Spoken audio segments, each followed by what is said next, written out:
इससे पहले कि हम लोग वचन में जाए, मैं एक छोटी सी प्रार्थना करना चाहता हूँ।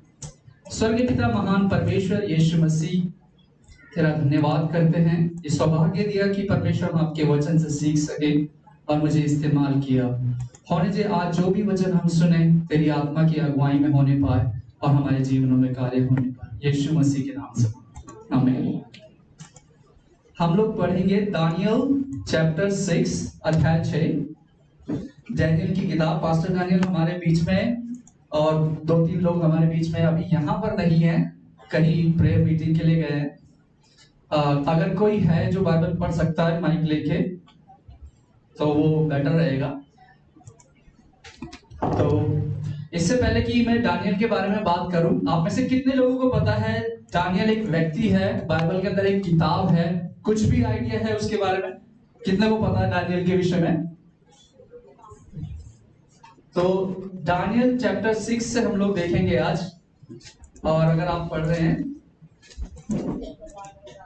पहली 2 या 3 आयत पढ़ दीजिए मेरे लिए।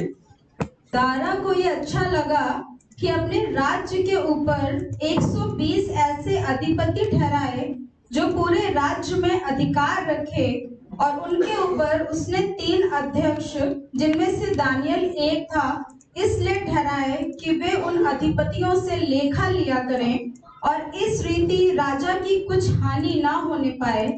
जब ये देखा गया कि दानियल में उत्तम आत्मा रहती है, तब उसको उन अध्यक्षों और अधिपतियों से अधिक प्रतिष्ठा मिली, वरन राजा यह भी सोचता था कि उसको सारे राज्य के ऊपर ठहराए।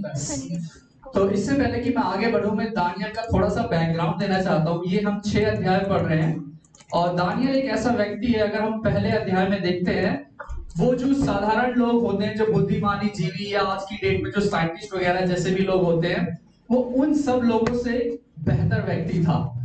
ज्ञान में, शिक्षा में, पढ़ाई लिखाई में, बुद्धि में, समझ में, और उसके साथ हमने जैसा कि पढ़ा परमेश्वर का आत्मा रहता था। तो यदि हम बैकग्राउंड में जाते हैं तो जब राजा कुछ लोगों का चयन कर रहा होता है तो कि समाज में, संसार में जो बुद्धिमान व्यक्ति हैं, समझदार व्यक्ति है, पढ़े लिखे लोग हैं, इंटेलिजेंट लोग हैं, मेरे को वो चाहिए अपने राज्य के लिए।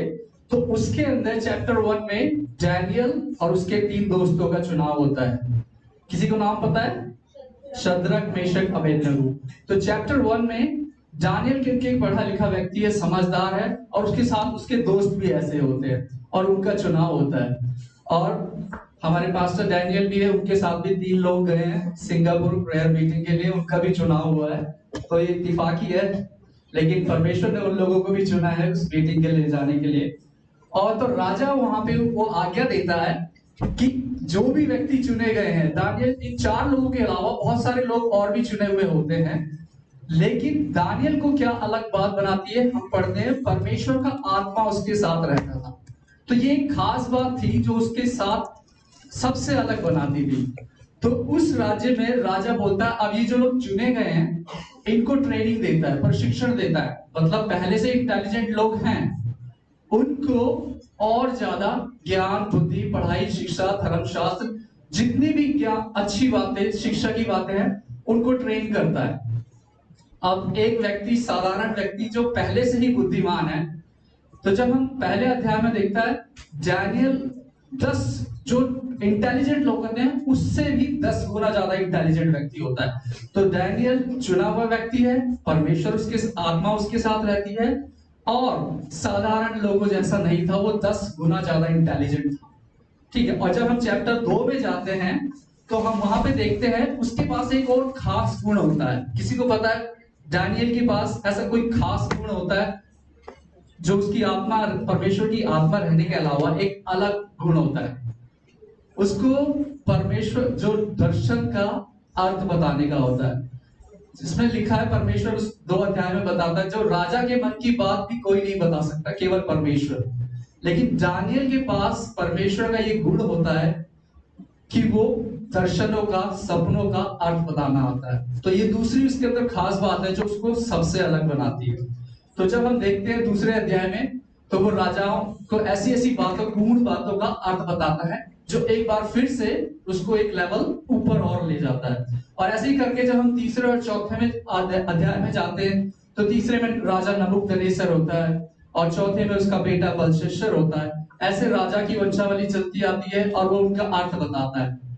लेकिन ये लोग राजा होते हैं, कई बुरे काम करते हैं तो परमेश्वर उनको लेकर आता है नबूकदनेस्सर को वापस। लेकिन अगर बेलशस्सर वो बुरा काम करता है परमेश्वर की योजना के विरुद्ध तो वो मर जाता है। उसके बाद 3 और 4 आयत में दानियल इन सपनों का अर्थ बताता है। फिर उसके बाद चैप्टर 3 में जब उसके 3 दोस्त हैं शद्रक मेशक अबेदनगो, क्योंकि वो परमेश्वर को मानने वाले होते हैं, किसी के आगे झुकते नहीं है, तो वो आग के भट्टे में डाल दिए जाते हैं, परमेश्वर उनको वहां से निकाल ले आता है। ये कहानी आपने सबने सुनी होगी। और 5वें और 6ठे में वो राजा के स्वप्न का अर्थ बताता है। जब हम 6ठे अध्याय पे आते हैं तो दारा राजा को ये अच्छा लगा। इससे पहले अगर 1-2 आयत पीछे जाते हैं तो बेलशस्सर एक राजा था जो कि बहुत बुरा राजा था और उसकी मृत्यु हो जाती है। उसके बाद दारा राजा का चुनाव होता है और दारा राजा एक चुना हुआ व्यक्ति होता है। डैनियल को बहुत पसंद करता है वो, क्योंकि इसके अंदर परमेश्वर का आत्मा रहता है। 2 राजाओं के साथ वो काम करता आया है और अच्छे अच्छे ज्ञान और बुद्धि। तो उसमें लिखा है कि अच्छा लगा कि राज्य के ऊपर 120 अधिपति ठहराए। अब पूरे हिंदुस्तान का मान लो एक राजा, अगर मैं कहूं आज की डेट में कौन है हिंदुस्तान का, अगर राजा मैं बोलूं जिसके पास अभी अथॉरिटी है, पावर है, प्राइम मिनिस्टर है, क्या नाम है उसका? मोदी। तो मानो या मानो आज की डेट में सबसे पावरफुल हमारे प्राइम मिनिस्टर मोदी जी है, राइट?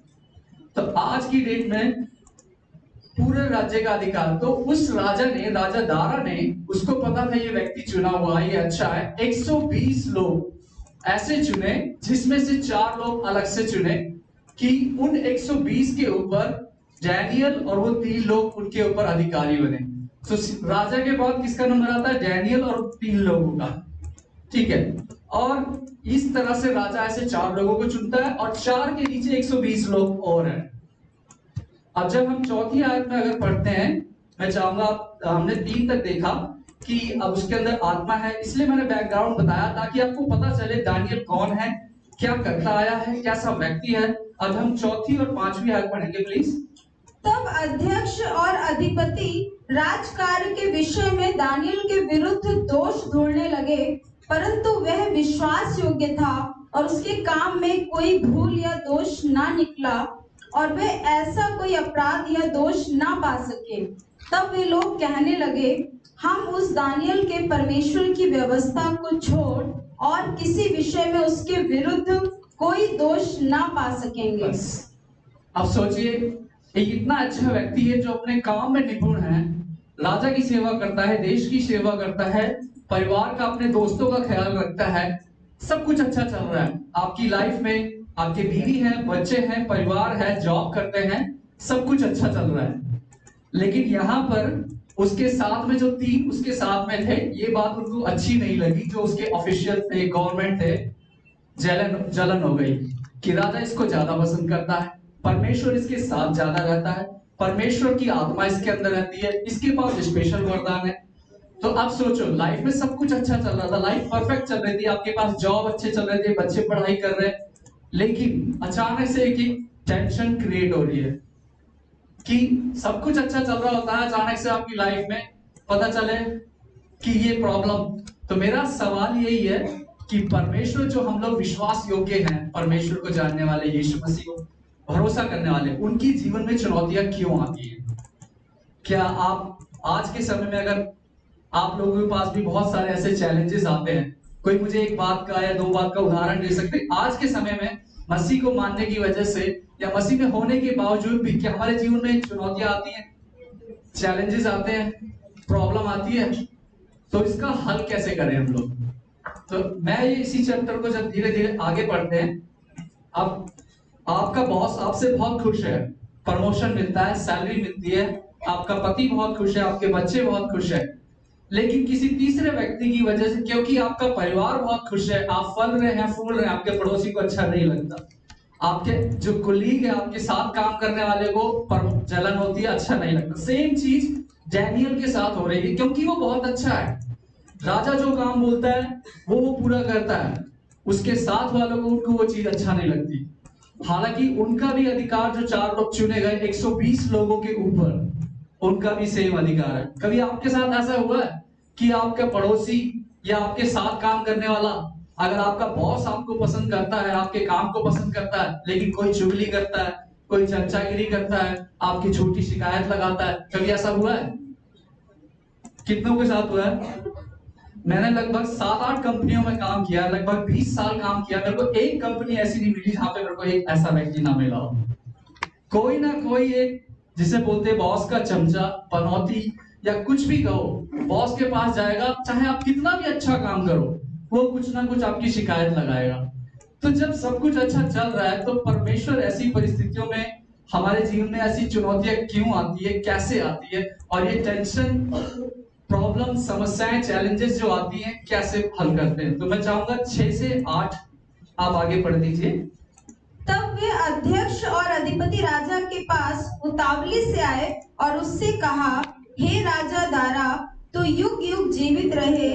राज्य के सारे अध्यक्षों ने और हाकिमों, अधिपतियों, न्यायियों और गवर्नरों ने भी आपस में सम्मति की कि राजा ऐसी आज्ञा दे और ऐसी कड़ी आज्ञा निकाले कि 30 दिन तक जो कोई हे राजा तुझे छोड़ किसी और मनुष्य या देवता से विनती करे, वह सिंहों की मांद में डाल दिया जाए। इसलिए अब हे राजा ऐसी आज्ञा दे और इस पत्र पर हस्ताक्षर कर, जिससे ये बात मादियों और फारसियों की अटल व्यवस्था के अनुसार बदली न जा सके। तब दारा राजा ने उस आज्ञा पत्र पर हस्ताक्षर कर दिया। अब देखो, सब कुछ अच्छा था, सिर्फ वो जलते थे। अब जलते ही नहीं थे, आगे देखो, उन्होंने बॉस के खिलाफ ऐसा षड्यंत्र रचाया, प्लानिंग की। चाहे वो आपके परिवार वाले भी ऐसे हो सकते हैं, आपकी लाइफ में सब कुछ अच्छा चल रहा है, लेकिन आप उनको पसंद नहीं आ रहा, वो प्रॉब्लम क्रिएट कर रहे हैं, ठीक है, समस्याओं को पैदा कर रहे हैं। और सेम चीज यहाँ डैनियल के साथ हो रही है। सब कुछ अच्छा चल रहा है, अब उन डैनियल के अंदर उसमें दोष ढूंढने की कोशिश करते हैं, तो दोष भी नहीं पाते, कोई भी नहीं पाते। लेकिन अब उन्होंने सोचा कैसे कर सकते हैं हम लोग, तो उन्होंने प्लान बनाया कि जब हम पढ़ते हैं कि इसलिए अब 8वीं आयत में, हे राजा ऐसी आज्ञा दे, इस पत्र पर हस्ताक्षर कर, जिससे ये बात मागियों फरीसियों की अटल व्यवस्था के अनुसार बदली ना जा सके। अब राजा को नहीं पता ये 3 लोग किस चीज की प्लानिंग कर रहे हैं, लेकिन अब आप सोचिए, आप किसी कंपनी के बॉस हैं, मालिक हैं, और आपके लिए कोई ऐसा प्रोविजन लेके आता है कि हाँ जी आपका नाम होगा, आपकी बढ़ाई होगी, किसको अच्छा नहीं लगेगा। अब राजा को बिल्कुल नहीं पता इन लोगों की नीयत क्या है, क्या कर रहे हैं, लेकिन राजा खुशी खुशी सोचता है, अच्छा मेरा नाम होगा, पूरे समाज में आदर होगा, सब मुझे झुकेंगे, प्रणाम करेंगे, तो मैं तो बहुत खुश हो जाऊंगा। उसके दिमाग में कुछ नहीं पता कि ये लोग क्या प्लानिंग कर रहे हैं। लेकिन जो आपसे, या शैतान जिसे बोल सकते हैं, वो हमेशा कोई ना कोई प्लानिंग, प्लॉटिंग आपके अगेंस्ट करता रहता है। यदि आपकी लाइफ में सब कुछ अच्छा चल रहा है, तो वो आपके जीवन में कोई दोष नहीं पाया उसने, आपके काम में कोई दोष नहीं है, आप बॉस के प्रति वफादार हैं, अपने बच्चों के प्रति वफादार हैं, अपनी पत्नी पति के प्रति वफादार हैं, एकदम लॉयल हैं, ईमानदार है, हर एक चीज में शैतान आपके अंदर दोष नहीं पा रहा है। लेकिन फिर भी अब क्या कर रहा है, दूसरे लोगों को इस्तेमाल कर रहा है। राजा के द्वारा उसने ऐसी आज्ञा पे साइन करवा लिए। उस समय में, आज की समय में भी, अगर जब हमारे लॉ और कानून ऑर्डर पास किए जाते हैं, आज की डेट में अगर आप लोग न्यूज देखते होंगे, तो राजीव गांधी और राहुल गांधी को जेल में डाल दिया गया है, सिर्फ एक बयान की वजह से। क्यों? क्योंकि 1976 या 62 में एक कानून ऐसा बना था कि यदि कोई ऐसा करता है तो उसकी अध्यक्षता चली जाए। तो उस समय में भी राजा के जब एक बार साइन हो गए, कानून बन गया, नियम लागू हो गया, तो उस बात को राजा भी नहीं काट सकता। अब राजा उसको पसंद करता था, और जब उसको बाद में, अब आगे स्टोरी को हम देखते हैं कि ये टेंशन अब क्या करेगा डैनियल, या फिर अब क्या होगा, क्योंकि जो 3 लोग उसके खिलाफ अगेंस्ट में कार्रवाई कर रहे हैं, वो सक्सीड हो गए, उन्होंने कानून बनवा लिया और साइन करवा लिए। तो जब ऐसी परिस्थितियों में डैनियल क्या करेगा, या परमेश्वर कैसे उसका वो करेगा, और एक नया कानून बनवा के साइन करवा लिया। अब राजा भी उस कानून को बदल नहीं सकता, क्योंकि उस पर स्टैम्प लग चुकी है, साइन हो चुकी है। अब डैनियल के अगेंस्ट आप सोचिए, प्रॉब्लम क्रिएट होते जा रही है। अब डैनियल क्या करेगा? अभी डैनियल को कुछ पता भी नहीं है, लेकिन ये स्टोरी है, जब हम पढ़ रहे हैं तो आगे चलते हैं। हम लोग पढ़ते हैं 10वीं आयत में, जब दानियल को मालूम हुआ कि उस पत्र पर हस्ताक्षर किया गया है, तब वह अपने घर में गया, जिसकी उपरौठी कोठरी की खिड़कियां यरूशलेम की ओर खुली रहती थीं, और अपनी रीति के अनुसार जैसा वो दिन में 3 बार अपने परमेश्वर के सामने घुटने टेक कर प्रार्थना और धन्यवाद करता था, वैसा ही तब भी करता रहा। बस जब अभी तक दानियल को नहीं पता था, और अब जैसे ही पता लगा, उसके अगेंस्ट इतनी बड़ी प्लानिंग हो गई है कि चुगली, जलना, कुछ बुरा भरा बोलना, उतना ही नहीं, कानून पास हो गया है। और उसको पता था कि वो अपने परमेश्वर के अलावा किसी और के सामने नहीं झुकेगा। अब आपके सामने अगर ऐसी परिस्थिति हो जाए, आज के जमाने में जो हमारे प्राइम मिनिस्टर जी हैं, आप क्रिश्चियन हैं, विश्वास योग्य होने की बजाय आपसे बोलें, अगर आप हमारी मूर्तियों का आगे सर नहीं झुकाएंगे या जय श्री राम नहीं बोलेंगे, तो आपको जेल में डाल दिया जाएगा। आज के समय में शेरों की मान में नहीं डाला जाता, आग के भट्टे में नहीं डाला जाता, आज के समय में जेल में डाला जाता है। कितने लोगों को अच्छा लगेगा कि आप मसीह में हैं, एक अच्छे इंसान है, एक बेहतर व्यक्ति है, उसकी सजा आपको जेल में जाने पड़ा है। आपका करियर, आपका परिवार, आपकी लाइफ बर्बाद हो जाएगी। यदि आपके खिलाफ एक केस होता है, तो आपके जीवन भर वो केस आपके हिस्ट्री में हो जाता है। आप किसी भी सरकारी कामों में जाते हैं, तो वो आपके ऊपर एक केस आपके बैकग्राउंड हिस्ट्री में ऐड हो जाता है। कितने लोगों को ये बात अनकंफर्टेबल लगेगी कि यदि आप अच्छे इंसान हैं, उसकी वजह से अगर आप अपने परमेश्वर की आराधना स्तुति करते हैं और आपको जेल में डाल दिया जाए। अब सोचिए, डैनियल ने जब उसको पता चला, कानून बन चुका, ना डैनियल बदल सकता है, ना राजा बदल सकता है। अब डैनियल ने क्या किया? अभी जो हमने पढ़ा 10वीं आयत में, क्या किया डैनियल ने? तब वह अपने घर में गया, जिसकी ऊपरी कोठारी की खिड़कियां यरूशलेम की ओर खुली रहती थी, और अपनी रीति के अनुसार जैसा वो डेली करता था, दिन में 3 बार प्रार्थना करता था, कोई चेंज नहीं किया उसने। अपनी रीति के अनुसार 10वीं आयत में, वह दिन में 3 बार अपने परमेश्वर के सामने घुटने टेककर प्रार्थना और धन्यवाद करता था।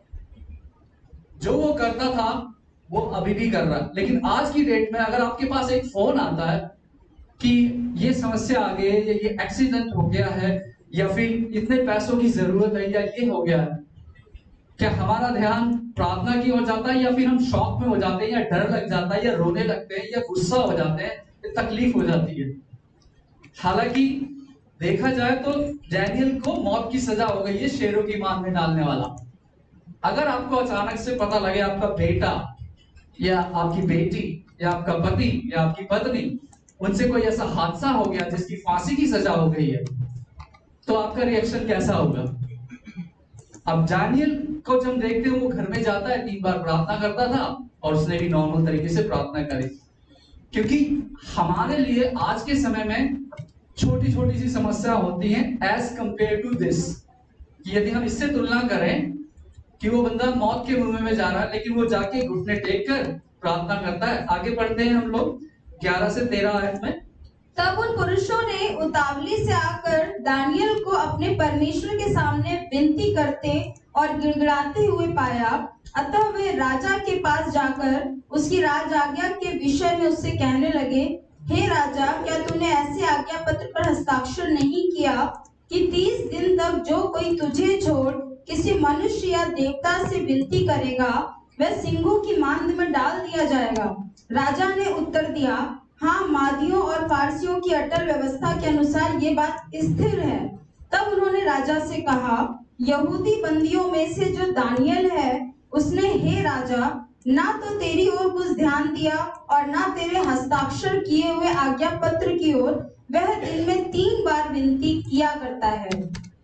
अब ये सोचिए, अब जब उनको पता था कि डैनियल ऐसा व्यक्ति है कि वो उसके नियम का उल्लंघन करेगा ही करेगा, जानबूझकर ऐसा नियम उन्होंने राजा से साइन करवाया था, और जानबूझकर वो बंदा, खिड़कियां उसकी खुली थी यरूशलेम के द्वार की ओर, इसीलिए वो 3 लोग मां खिड़कियों से देख रहे थे कि अब ये प्रार्थना करेगा या नहीं करेगा, अपने परमेश्वर के आगे प्रार्थना करेगा या नहीं करेगा, या राजा का आज्ञा का पालन करेगा नहीं करेगा। और वो इसी मौके की ताड़ में थे कि हाँ, अब जैसे ही उसने देखा ये अभी भी प्रार्थना कर रहा है, परमेश्वर के आगे घुटने टिका रहा है और राजा को छोड़ किसी और को सम्मान दे रहा है।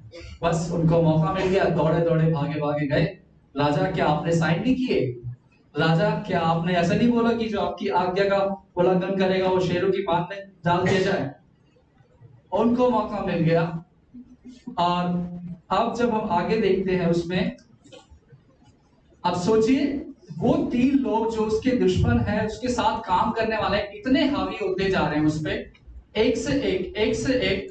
मतलब कोई व्यक्ति आज के जमाने में अगर मैं कहूं ऐसे लोग होते हैं, कोई नहीं तो शैतान भी ऐसे हमें बैठा रहता है कि हमारे अगेंस्ट में कोई ना कोई युक्ति, कोई ना कोई ऐसी बात दिन प्रतिदिन आपको ऐसी परिस्थितियों में लेकर जाएगा कि आप फंसे। जब हम 14 और 15 आयत में पढ़ते हैं, यह बात सुनकर राजा बहुत उदास हुआ और दानियल को बचाने के उपाय सोचने लगा और सूर्य के अस्त होने तक उसे बचाने का यत्न करता रहा। तब वे पुरुष राजा के पास उतावली से आकर कहने लगे, हे राजा, ये जान रख कि मादी और पारसियों में यह व्यवस्था है कि जो जो निषेधाज्ञा या आज्ञा राजा ठहराए वह नहीं बदल सकती। तब राजा ने आज्ञा दी और दानियल लाकर सिंहों की मांद में डाल दिया गया। अब सोचिए, राजा को बार बार चिता रहे हैं, बता रहे हैं कि अब जो नियम कानून है वो आप भी नहीं बदल सकते। और राजा क्योंकि दानियल को पसंद करने वाला व्यक्ति था, राजा बहुत दुखी होता है, तरस खाता है कि अब मैं भी कुछ कर नहीं सकता, हेल्पलेस हो गया वो भी। आपके जीवन में भी कभी ऐसी परिस्थिति आती है कि आप चाह कर भी सामने वाले की मदद नहीं कर पाते, या चाह कर भी कोई आपकी मदद नहीं कर पाता। अभी आप जैसे किसी समस्या में होते हैं, आप पास्टर डैनियल की फोन करते हैं, लेकिन ऐसी समस्या है शायद पास्टर डैनियल भी कुछ ना कर सके, शायद आपका पड़ोसी भी कुछ ना कर सके, आपके परिवार वाले भी कुछ ना कर सके। ऐसी परिस्थितियां बन जाती है। और जब डैनियल के साथ ऐसी परिस्थितियां हो, जो कि राजा उसके साथ था, हमारे दोस्त परिवार सब हमारे साथ हैं, कितनी बार ऐसी परिस्थितियां हो जाती है कि आप चाह कर भी कोई आपकी मदद नहीं कर सकता। अब राजा चाह कर भी डैनियल की मदद नहीं कर सकता, क्योंकि वो कानून बन चुका और शेरों की मान में डालने की आज्ञा दे दी गई है। तो आगे देखते हैं कि अगर परिस्थितियां आपके खिलाफ है, लोग आपके खिलाफ है, शैतान आपके खिलाफ है, क्या परमेश्वर ऐसी परिस्थिति में कैसे मदद करेगा, कैसे अगर परमेश्वर डैनियल को बचाएगा? आगे चलते हैं हम लोग। उस समय राजा ने दानियल से कहा, तेरा परमेश्वर जिसकी तू नित्य उपासना करता है वही तुझे बचाए। तब एक पत्थर लाकर उस गड्ढे के मुंह पर रखा गया और राजा ने उस पर अपनी अंगूठी से और अपने प्रधानों की अंगूठियों से मोहर लगा दी कि दानियल के विषय में कुछ बदलने न पाए। तब राजा अपने महल में चला गया और उस रात को बिना भोजन पड़ा रहा और उसके पास सुख विलास की कोई वस्तु नहीं पहुंचाई गई और उसे नींद भी नहीं आई। अब राजा की परिस्थिति देखो। आपके अपने लोग, कई बार हमारे साथ जब ऐसा होता है, हम चैन से सो नहीं पाते, खा नहीं पाते, पी नहीं पाते। वो अब आज की डेट में अगर किसी को, अगर प्राइम मिनिस्टर हो, कोई किंग हो, क्या इस तरह का आपके लिए इतना सोचेगा? लेकिन वो राजा होकर भी उस दानियल के प्रति ऐसा सोच रहा है, खाना पीना छोड़ दिया, रात भर नींद नहीं आई, और वो बोलता, जा तुझे तेरा परमेश्वर तेरी रक्षा करे। इस कदर हालात बढ़ते जा रहे हैं, बिगड़ते जा रहे हैं, वर्स्ट होते जा रहे हैं कि डैनियल को भी नहीं पता वो क्या करेगा। वो जो डेली करता था उसने वही किया, और वो भी राजा को भी नहीं पता कि अब वो कुछ नहीं कर सकता, कि जा तेरा परमेश्वर तेरी रक्षा करे। तो मैं आपको ये बताना चाहता हूं कि आपके साथ अगर ऐसी परिस्थितियां हैं या ऐसी परिस्थितियां आ सकती हैं, आपके परिवार वाले, आपकी जॉब में आपके साथ काम करने वाले लोग आपके अगेंस्ट हो सकते हैं, आपके विरोध में खड़े हो सकते हैं, और चाह कर भी आपका बेटा, आपकी बेटी, आपका पति आपकी मदद नहीं कर पा रहा है, क्योंकि वो केस ऐसा है, वो समस्या ऐसी है, या पैसों की इतनी बड़ी समस्या है कि हमारी लिमिट से ज्यादा है। मैं कैसे मदद कर सकता हूँ? मेरे पास इतना पैसा नहीं। आप पास्टर जाने तो बोलेंगे मेरा घर छुड़ाना है, मुझे 10 लाख रुपए चाहिए, वो भी मदद नहीं कर पाएंगे। एकदम से इतना पैसा कहां से लेकर आएंगे? मेरे से बोलेंगे अगर किसी की कोई बीमारी हो जाती है या कुछ भी हो जाती है तो आप क्या करेंगे? एकदम से ऑपरेशन के लिए डॉक्टर के पास जाने के, कई बार ऐसी परिस्थितियां हो जाती है। मैं जीवन में अगर आज यहाँ खड़ा हूँ, मैं एक छोटी सी गवाही देना चाहता हूँ। मेरी शादी 16 दिसंबर को हुई थी। 9 नवंबर को मेरी जाने की टिकट थी, मुझे जाना था आयरलैंड। और मेरी जॉब कोरोना काल में सबको इम्पैक्ट हुआ, जो कि 2 साल 2.5 साल 3 साल थे, सबको कहीं ना कहीं जॉब चली गई, आधी सैलरी मिली, काम धंधा बंद हो गया।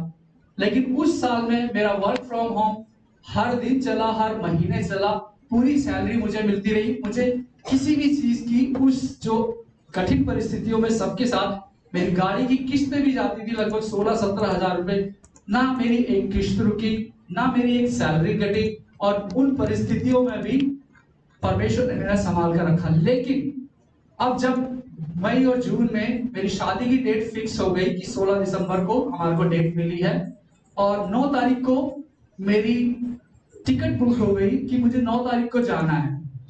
अब जैसे जैसे दिन नजदीक आ रहे हैं, अब अक्टूबर से पहले कौन सा महीना आता है? अगस्त, सितंबर, राइट? सितंबर में मेरे ऑफिस में जो 6 साल से मेरी जॉब बिल्कुल परफेक्ट चल रही है, किसी कोरोना तक का इंपैक्ट नहीं पड़ा उस पर।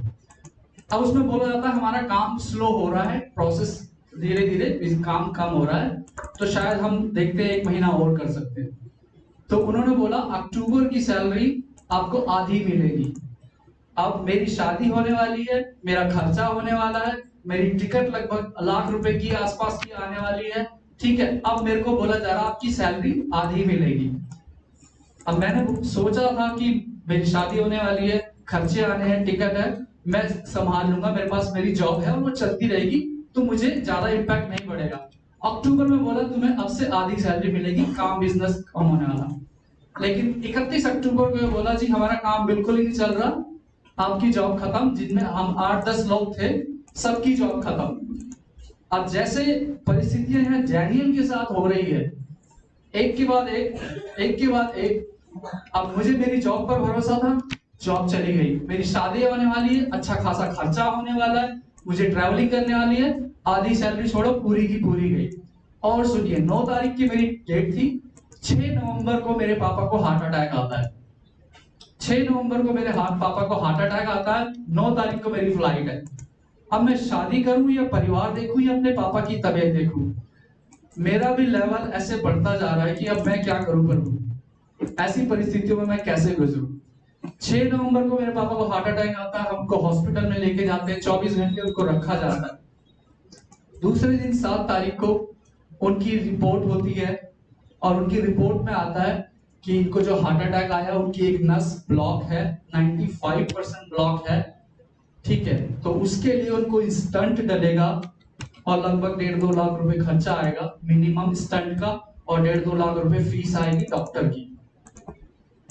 अब मैं अपनी टिकट के लिए तो 1 लाख रुपए इकट्ठे करे थे, शादी के लिए तो बात की बात थी। अब एकदम से 3 लाख रुपए का खर्चा या 4 लाख रुपए का खर्चा और आ गया। मेरा भी प्रेशर ऐसे ऐसे बढ़ता चला। मैं बोला परमेश्वर, मुझे नहीं पता मैं क्या करूं इस परिस्थितियों में, लेकिन अब मुझे ऐसा लग रहा है कि मेरे को समझ में नहीं आ रहा मैं क्या करूं। जो डैनियल गया, उसने प्रार्थना की, मैं भी बस गया और प्रार्थना की पापा के लिए कि परमेश्वर मुझे नहीं पता कि मैं जाऊंगा या जा पाऊंगा, नहीं अब जा पाऊंगा।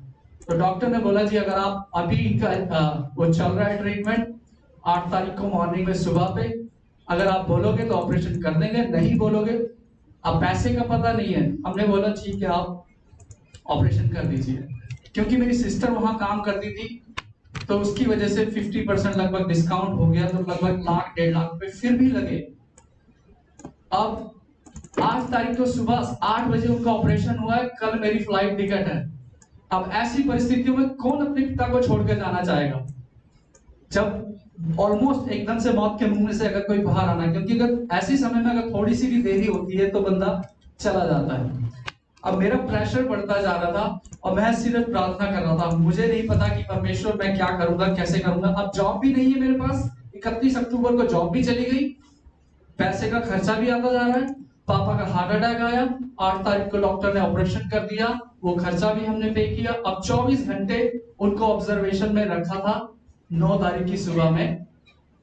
अब शाम को मेरी रात की फ्लाइट है, तो पापा हॉस्पिटल में 9 तारीख को, मैं सुबह से शाम तक 7-8 बजे तक हॉस्पिटल में हूँ और मैं सिर्फ प्रार्थना कर रहा हूँ। मैंने प्रार्थना की, परमेश्वर तेरी इच्छा अगर है तो मैं जाऊंगा, ये चीजें परिस्थितियां ठीक होगी, मुझे नहीं पता क्या करना है क्या नहीं करना, मेरा प्रेशर बढ़ता जा रहा, मुझे नहीं पता कि कैसे कर, और ये स्त्री तेरी ओर से है, तेरी और तूने जोड़ा है तो तू ही इसको पूरा करेगा।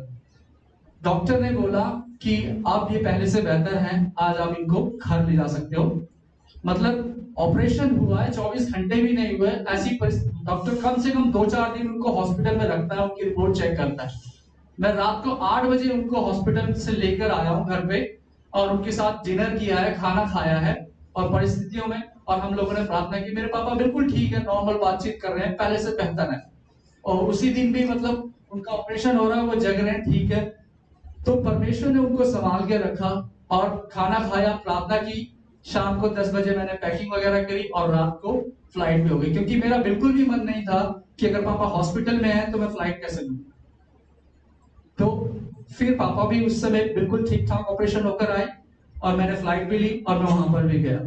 तो ये परिस्थितियां जब हम आगे पढ़ते हैं, डैनियल के बारे में देखते हैं, तो मैं चाहूंगा कि मैं बताना चाहता हूं कि अभी भी उन परिस्थितियों से मैं गुजर रहा हूं जो ये डैनियल जैसे कि जा रहा है। आप लोग भी ऐसी परिस्थिति से गुजरते हैं। मेरे पास, मैंने किसी को फोन नहीं किया, मैंने पास्टर डैनियल को फोन नहीं किया या मैंने किसी को फोन नहीं किया, हम परिवार ने मिलकर सिर्फ दिन और रात प्रार्थना की, क्योंकि ऐसी परिस्थितियों में कोई मदद नहीं कर सकता, हेल्पलेस सिचुएशन हो जाती है, क्योंकि वो ऑपरेशन नहीं कर सकते या एक्सपेंसेस किसी से इतना बड़ा मांग नहीं सकते। तो जब हम आगे बढ़ते हैं, अभी जो हमने पढ़ा 16 से 18 पढ़ा, जब हम आगे पढ़ते हैं, भोर को पौ फटते ही राजा उठा और सिंहों के गड्ढे की ओर फुर्ती से चला गया। जब राजा गड्ढे के निकट आया तब शोक भरी वाणी से चिल्लाने लगा और दानियल से कहा, हे दानियल, हे जीवते परमेश्वर के दास, क्या तेरा परमेश्वर जिसकी तू नित्य उपासना करता है तुझे सिंहों से बचा सका है? तब दानियल ने राजा से कहा, हे राजा, तू युग युग जीवित रहे। मेरे परमेश्वर ने अपना दूत भेजकर सिंहों के मुंह को ऐसा बंद रखा कि उन्होंने मेरी कुछ भी हानि नहीं की। इसका कारण यह है कि मैं उसके सामने निर्दोष पाया गया और हे राजा, तेरे सम्मुख भी मैंने कोई भूल नहीं की। अब आप देख रहे हैं परमेश्वर की स्तुति हो कि परमेश्वर जब वो उसके अंदर गया और राजा इतनी ज्यादा उसकी उत्सुकता थी, और जब ऐसी परिस्थितियों में था, मेरे को खुद नहीं पता था मेरा लेवल क्या होगा, लेकिन परमेश्वर ने सिंहों का मुंह बंद किया और उसकी प्रार्थनाओं को सुना। और मेरे लिए भी इसी तरह से हुआ। मैं 9 नवंबर की मैंने फ्लाइट ली, वहां 16 दिसंबर को परिवार में छोटी सी 25 लोगों के बीच में मेरी शादी हुई और वो शादी अच्छे रीति से संपन्न हुई। मेरे दिमाग में 1% भी आइडिया नहीं था क्या होगा, कैसे होगा, एक्सपेंस कैसे होगा, लेकिन परमेश्वर ने उस परिस्थितियों से निकाला। तो यदि आपके अगेंस्ट में कैसे भी लोग हो, कैसी भी परिस्थितियां भी हो, कैसी भी चैलेंजेस क्यों ना हो, परमेश्वर हमारा सामर्थ्य है जो इस कदर आपको छुड़ा सकता है। लेकिन ये कहानी आपने कई बार सुनी होगी, इसका जो फोकस पॉइंट है मैं वो ये नहीं बताना चाहता। आगे बढ़ते हैं, मैं बताऊंगा 26वीं आयत में जब हम देखेंगे, जब आप, वो है इसका मेन सीन। तब राजा ने बहुत आनंदित होकर दानियल को गड्ढे में से निकालने की आज्ञा दी। अतः दानियल गड्ढे में से निकाला गया और उस पर हानि का कोई चिन्ह ना पाया गया, क्योंकि वे अपने परमेश्वर पर विश्वास रखता था। तब राजा ने आज्ञा दी कि जिन पुरुषों ने दानियल की चुगली खाई थी वे अपने अपने बाल बच्चों और स्त्रियों समेत लाकर सिंहों के गड्ढे में डाल दिए जाएं, और वे गड्ढे की पेंदी तक भी ना पहुंचे कि सिंहों ने उन पर झपट कर सब हड्डियों समेत उनको चबा डाला। तब राजा दारा ने सारी पृथ्वी, अभी हम रुकते हैं। तो आप सोचिए वो परिस्थितियां दानियल के लिए कितनी खतरनाक थी कि वो मांग के अगर किनारे तक भी पहुंचे, बीवी बच्चे, जो परिस्थितियां, जो पहाड़ आपके जीवन में है, वो ये वही लोग हैं जो उसके अगेंस्ट में प्लानिंग कर रहे थे। अब सोचो, उनकी सजा उसकी पत्नी और उनके बच्चों को भी भुगतनी पड़ी। जो परमेश्वर के जन के, जो आपके विरुद्ध में कोई भी गलत विचारधारा रखता है, कोई भी गलत युक्ति करता है और कैसा भी प्लानिंग करता है, मैं आपको विश्वास दिलाना चाहता हूं, हमारा परमेश्वर जीवित है, आपकी सुरक्षा करने वाला परमेश्वर है, आपकी देखभाल करने वाला, आपके लिए चिंता करता है। और वो जैसे बोलता है ना, वो बीवी बच्चों, उनके पूरे परिवार को समेत, उनकी हड्डियां भी नहीं बची मान पे पहुंचने से पहले, और जबकि सारी रात डैनियल उसके अंदर था। और वो जो आप एक नॉर्मल इंसान की तरह सोच के देखिए, क्या डैनियल को डर नहीं लगा होगा? क्या उसको रूह नहीं कांपी होगी कि मेरा क्या होगा, कैसी परिस्थितियों से गुजरा होगा, उस दुख या तकलीफ या डर, उस भयानक खौफ से गुजरा होगा?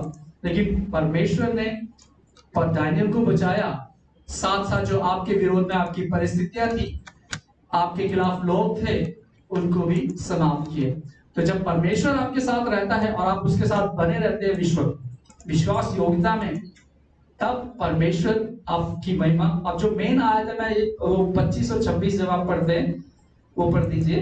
तब दारा राजा ने सारी पृथ्वी के रहने वाले देश देश और जाति जाति के सब लोगों और भिन्न भिन्न भाषा बोलने वालों के पास ये लिखा, तुम्हारा बहुत कुशल हो। मैं ये आज्ञा देता हूँ कि जहाँ जहाँ मेरे राज्य का अधिकार है, वहाँ के लोग दानियल के परमेश्वर के सम्मुख कांपते और थरथराते रहे, क्योंकि जीवता और युगान युग तक रहने वाला परमेश्वर वही है।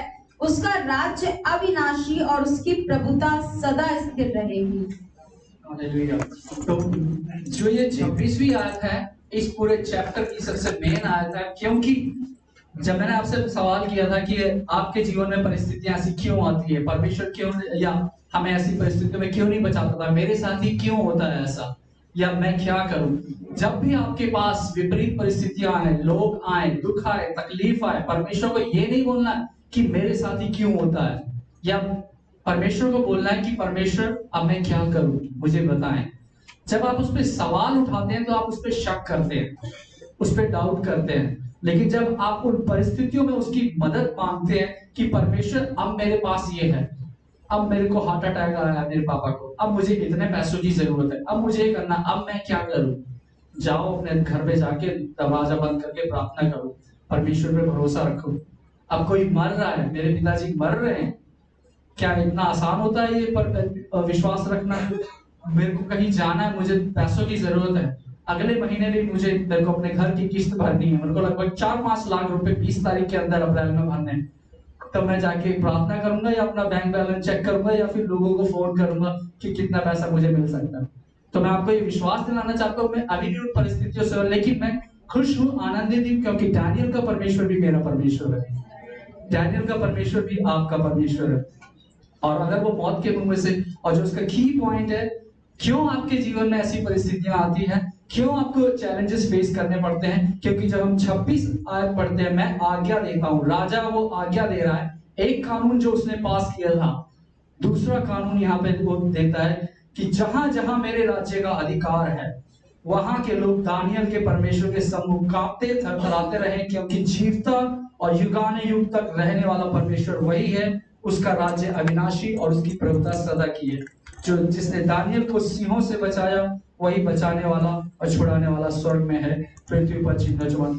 तो वो जो पुराना कानून था बदल कर राजा ने एक नया कानून बनाया।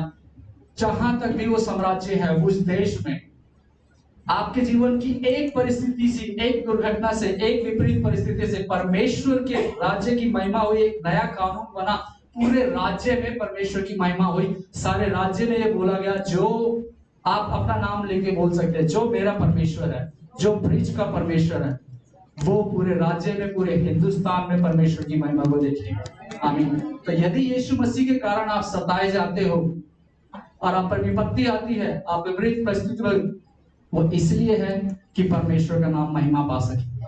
आप एक के द्वारा आपका घराना, आपका समाज, आपका परिवार और आपका राज्य और आपका देश उद्धार पा सके।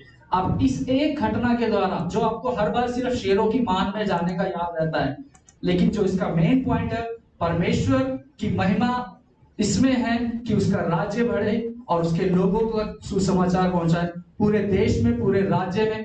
तो यदि आपकी एक परिस्थिति, जब आप गवाही देते हैं कि हाँ, मेरा परमेश्वर जीवित परमेश्वर है, जो मुझे छुड़ा कर लेके आया मेरी बीमारी से, मेरी गरीबी से, मेरी लाचारी से, मेरे बुरे रिलेशनशिप से, वही परमेश्वर है। वो इसलिए आती हैं कि परमेश्वर का नाम महिमा पाए और आप उसको बढ़ चढ़कर आने वाले समय में गवाही देने पाए, क्योंकि आप हिंदुस्तान के बचाने के लिए कार्य करने पाए। आदि यदि आज के समय में हमारे प्राइम मिनिस्टर अगर बोलते हैं कि अगर आप ऐसा करोगे, आप जेल जाते हैं, आपके पास अत्याचार होता है, सताए जाते हैं, तो मैं आपको बताना चाहता हूं क्यों बोला जाता है जब तुम पे ऐसी समस्याएं आए नाना प्रकार की, आनंद की बात। क्योंकि इसलिए आनंद की बात, आज या कल जब ये परिस्थितियां परमेश्वर से जब निकाल कर लेके आएगा, परमेश्वर के नाम की महिमा बढ़ेगी और आप लोग होंगे उसकी महिमा का कारण, आप लोग होंगे उसकी गवाही का कारण, आप लोग होंगे कि मेरा परमेश्वर जीवित है, मेरी इन परिस्थितियों से छुड़ा कर लेके आया। तो परमेश्वर को सबसे ज्यादा जो पसंद है जब हम परमेश्वर को महिमा देते हैं, उसके नाम की बढ़ाई देते हैं। और यदि कोई चीज है जो वो नफरत करता है वो है पाप। तो यदि हम पाप से दूर रहते हैं,